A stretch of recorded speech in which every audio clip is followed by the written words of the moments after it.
the jury believed Michael Cohen, even though I think everybody can agree, both sides, you know, it was clear Michael Cohen was a liar. But there was a lot of other testimony to buttress and support what he was saying. That is true. But let's just take a step back. We are in Manhattan.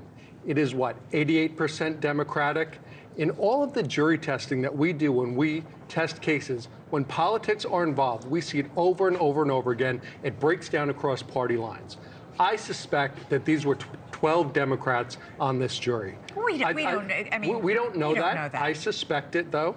And, you know, they are viewing Michael Cohen through their political lens. We also know that the Trump defense team had their hopes pinned on one of the jurors who said Truth Social was where he got his news. That does not sound like a Democrat. Among other sources, right? So we don't know.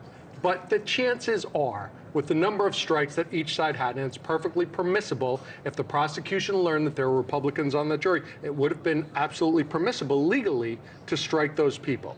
So I suspect that that is what we were looking at in terms of this jury. So it really can't be much of a surprise that we're in this outcome and that they believe Michael Cohen. We also know, getting back to, I mean, the defense team had somebody in that courtroom every day. Literally their job was to study the jurors and try and guess who was thinking what were the tea leaves, which of course all turned out to be untrue because they thought there was one of the jurors, I don't know if it's the same juror who reads Truth Social, but one of the jurors apparently perked up when Senator J.D. Vance walked into the courtroom. Right. So they thought, aha, we've got somebody we think who's sympathetic to our cause. You know, they were wrong. They were wrong. The die is really cast when the jury is seated.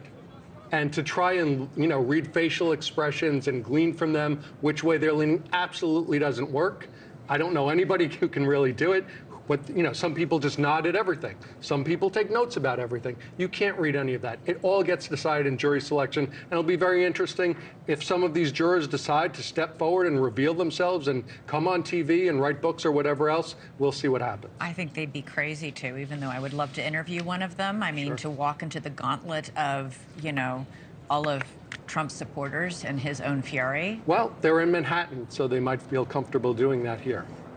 Thanks so much for watching. Go to joinnn.com to find NewsNation on your television provider. And don't forget to click the red subscribe button below to get more of NewsNation's fact-driven, unbiased coverage.